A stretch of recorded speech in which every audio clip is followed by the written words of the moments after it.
Bismillahirrahmanirrahim. The next topic in vascular pathology is aneurysm.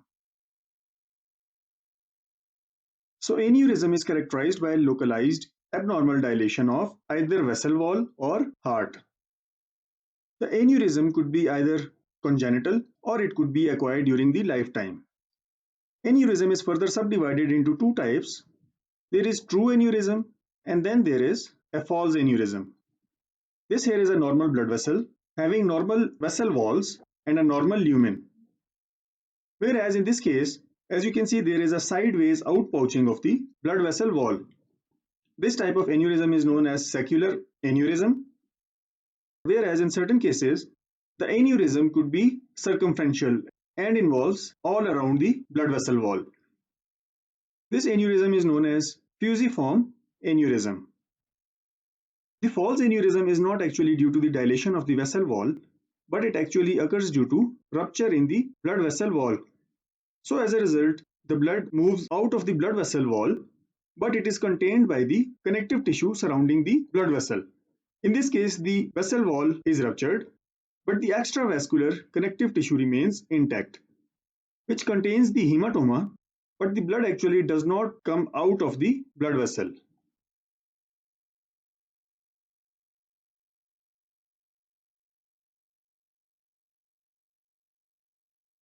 So the human arteries are constantly remodeling, and a dynamic equilibrium between the synthesis, degradation, and repairing of extracellular matrix maintains the integrity of the blood vessels. So the caliber of the blood vessel lumen remains constant and flexible. But in certain cases, what happens is that there is a structural or functional defects in the connective tissues and extracellular matrix. The defects in the connective tissue result in the weakening of the blood vessel's wall, and as a result, an abnormal dilation or outpouching develops in the blood vessel wall. This outpouching of the blood vessel wall is due to defects in the connective tissues. These abnormal dilations are known as the aneurysms.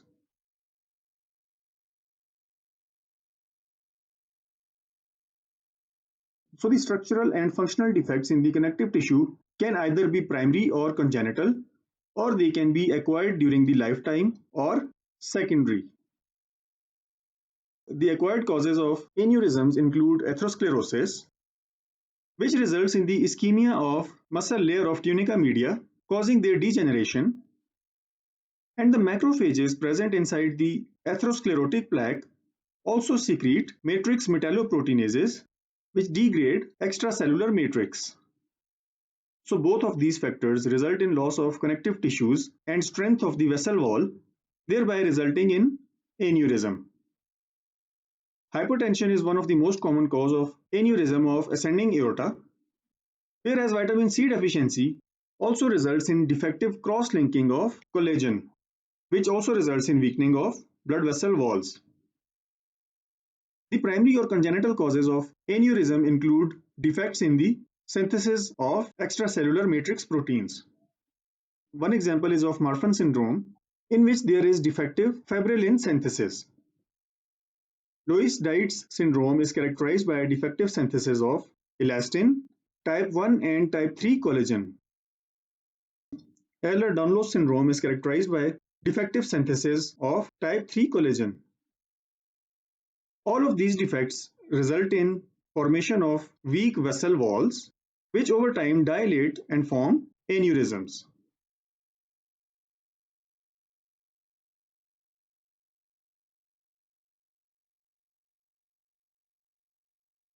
The gross appearance also reveals the presence of atherosclerosis, particularly in the abdominal aorta, which results in the ischemia of smooth muscle cells in the tunica media, causing their degeneration. So as a result, the tunica media becomes thin due to destruction of smooth muscles. In certain cases, there is a thrombus which is lining the dilated segment of the aneurysm. The histological picture reveals defective connective tissue synthesis. As you can see here, there is a decreased synthesis of connective tissue, as well as there is defective cross-linkaging of collagen fibers. The inflammatory cells are mostly absent, but in certain cases, the inflammatory cells cause periaortic fibrosis. Purulent exudate is often present in an abdominal aortic aneurysm, which is known as mycotic aneurysm.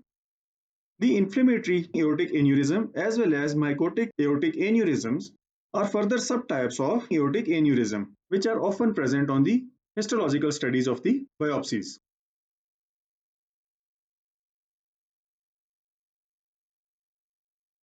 The aneurysms for most of their times remain asymptomatic, whether they are congenital or acquired. The abdominal aneurysms most commonly occur due to atherosclerosis, which can be demonstrated on the angiographic studies. These aneurysms most commonly arise beneath the renal arteries and above the bifurcation of abdominal aorta. The aneurysms can often impinge certain arteries, resulting in either ischemia of the limb due to impingement of iliac arteries, mesenteric ischemia due to obstruction of mesenteric artery, and they may often obstruct the vertebral arteries as well, which results in transverse myelitis. The abdominal aneurysms can also compress the adjacent structures such as uterus and vertebra, causing impingement of nerves. The abdominal aneurysms can often rupture, resulting in either retroperitoneal or peritoneal hemorrhage, which can result in extremely profuse bleeding, resulting in shock and sudden death. The ascending aortic aneurysms are most commonly formed as a complication of hypertension, and they cause the compression of esophagus, causing difficulty in swallowing. Compression of trachea result in difficulty in breathing, and often they impinge recurrent laryngeal nerve, which causes severe bouts of cough, which are unresponsive to treatment. The rupture of the thoracic aneurysms causes thoracic hemorrhage. The aortic aneurysms can often progress in the retrograde direction towards the heart and may cause aortic valve prolapse, causing aortic regurgitation, or valvular insufficiency leading to myocardial infarction. The aneurysms present in the circle of Willis are most commonly due to the inherited defects in the synthesis of extracellular matrix. The rupture of aneurysms in the circle of Willis can cause intracranial bleeds, leading to hemorrhagic stroke. So this brings us to the end of discussion about aneurysms. If you have any questions, do let us know in the comment section. Thank you.